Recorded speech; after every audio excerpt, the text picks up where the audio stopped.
আসসালামু আলাইকুম। আজকে আমরা টাইপ 2 নিয়ে আলোচনা করব। টাইপ 2 তে বলা হয়েছে কম্পিউটার রক্ষণাবেক্ষণ ও রক্ষণাবেক্ষণে সফটওয়্যারের গুরুত্ব। সো প্রথম যে কোশ্চেনটি আছে 16 নম্বর কোশ্চেনে কি বলা হয়েছে চলো দেখি। 16 নম্বর কোশ্চেনে বলা হয়েছে কম্পিউটারের ধীরগতি হওয়ার কারণ কি। খুব ইম্পর্টেন্ট একটা কোশ্চেন, খুব ইম্পর্টেন্ট কোশ্চেন, যেটা তোমাদের আসার সম্ভাবনা বেশি। কম্পিউটারের ধীরগতি হওয়ার প্রধান কারণ যে আমাদের রক্ষণাবেক্ষণের অভাব, আমরা রক্ষণাবেক্ষণ করতে পারতেছি না, ঠিক আছে, এর জন্য ধীরগতি সম্পূর্ণ হয়ে যাচ্ছে।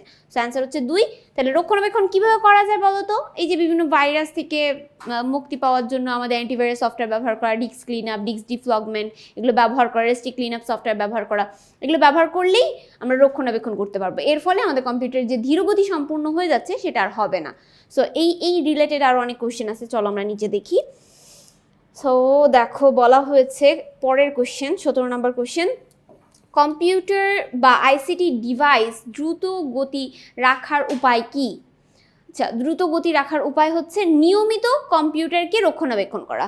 একই রকম যে আমাকে রক্ষণাবেক্ষণ করতে হবে, তাহলে কম্পিউটারের ধীরগতি সম্পূর্ণ না হয়ে দ্রুত গতি সম্পূর্ণ হয়ে যাবে এবং আমাদের কম্পিউটার চালাতে আর বিরক্ত লাগবে না। ঠিক আছে, যে অনেক সময় হ্যাং করে, এর ফলে আমাদের কম্পিউটার চালাতে বিরক্ত বোধ হই, সেই বিষয়গুলো আর থাকবে না। আমরা নেক্সট কোশ্চেনে যাব। নেক্সট কোশ্চেনে বলা হয়েছে আইসিটি যন্ত্রের ক্ষেত্রে কি ভিত্তিক রক্ষণাবেক্ষণের কথা বলা হয়েছে? সফটওয়্যার ভিত্তিক, হার্ডওয়্যার ভিত্তিক, অভিজ্ঞতা ভিত্তিক, নাকি কোনোটিই নয়? প্রথমত আমাদের কোনো একটা আইসিটি ডিভাইস বলতে কম্পিউটার বা বিভিন্ন ইলেকট্রনিক ডিভাইসকে বোঝানো হচ্ছে। তো সেই ক্ষেত্রে আমাদের প্রথমে সফটওয়্যার ভিত্তিক যে কাজগুলো রয়েছে সেইগুলোর দিকে আমাদের রক্ষণাবেক্ষণ আগে করতে হবে। সফটওয়্যার ডেভেলপ করতে হবে, সফটওয়্যারকে ঠিক রাখার জন্য অ্যান্টিভাইরাস সফটওয়্যার ব্যবহার করতে হবে, এই বিষয়গুলো আমাদের কথা বলা হয়েছে। 19 নম্বর কোশ্চেনে বলা হয়েছে আইসিটি যন্ত্রের রক্ষণাবেক্ষণ করতে হবে যদি একে, এটা খুব ইম্পর্টেন্ট কোশ্চেন, দেখো 3 স্টার দেওয়া আছে, যদি একে কি করা যায় চলো আমরা দেখি। কিছুদিন ব্যবহার করতে চাইলে, কখনোই না আমরা তো একটা যন্ত্র এত টাকা দিয়ে কিনে আমরা কয়েকদিন ব্যবহার করে ফেলাই দেবো, এরকম তো না। তো কিছুদিন ব্যবহার করলে না, আমাকে এটা বারবার ব্যবহার করতে হবে। সেই ক্ষেত্রে কি করতে হবে? সচল রাখতে হবে। কিছুদিন পর ব্যবহার করলে হবে না, আমাদের প্রতিদিন রেগুলার আধা ঘন্টা 1 ঘন্টা করে সেই ডিভাইসটাকে চালনা করতে হবে এবং পুনরায় কার্যক্ষম রাখতে হবে। ঠিক আছে, পুনরায় কার্যক্ষম রাখতে হবে।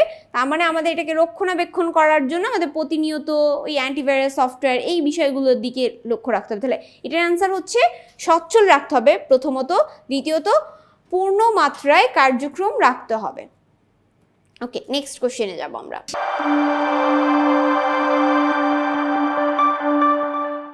নেক্সট কোশ্চেনে বলা হয়েছে কম্পিউটার রক্ষণাবেক্ষণের আপডেট রাখতে হবে। কি সফটওয়্যার আপডেট রাখতে হবে? প্রথমত অপারেটিং সিস্টেম সফটওয়্যার আপডেট রাখতে হবে। অনেকের মাথায় আসতে পারে যে হার্ডওয়্যারের, না, এটা হচ্ছে অ্যাপ্লিকেশন সফটওয়্যার। আমরা বলছিলাম যে বিভিন্ন সফটওয়্যার নিয়ে কাজ করা, তাহলে অপারেটিং সিস্টেম এটাও একটা সফটওয়্যার, অ্যাপ্লিকেশন এটাও একটা সফটওয়্যার। সো অ্যান্সার হচ্ছে 1 ও 3। আমরা জানি সফটওয়্যার 2 ধরনের, একটা হলো অ্যাপ্লিকেশন সফটওয়্যার, একটা হচ্ছে কি অপারেটিং সিস্টেম সফটওয়্যার। তো এই দুইটাকে আমাকে রক্ষণাবেক্ষণ বা আপডেট রাখতে হবে, তাহলে আমাদের কম্পিউটার খুব সচ্ছল থাকবে। 21 নম্বর কোশ্চেনে বলা হয়েছে তুমি কতবার তোমার কম্পিউটার সংরক্ষিত তথ্য বিন্যাস করবে? অর্থাৎ তুমি একদিনে করবে, নাকি 1 সপ্তাহে করবে, নাকি 1 মাসে একবার করবে, নাকি বছরে একবার? কম্পিউটারকে তুমি রক্ষণাবেক্ষণ করার যে বিষয়গুলো বা এই যে ক্লিন আপ করার বিষয়গুলো, এটা তুমি কয়বার করবে? এই বিষয়গুলো বলা হয়েছে যে দিনে একবার, সপ্তাহে একবার, মাসে একবার, নাকি বছরে একবার সংরক্ষণের যে বিষয়গুলো। তো অ্যান্সার হচ্ছে আমাদের সপ্তাহে একবার করে হলো আমাদের কম্পিউটারকে সংরক্ষণের জন্য যে তথ্য বিন্যাস করতে হবে, ঠিকঠাক করতে হবে। ওকে, এটা খুব একটা ইম্পর্টেন্ট কোশ্চেন, দেখো বোর্ডে এসেছে, তাই এটা খুব জোর দিয়ে পড়বে।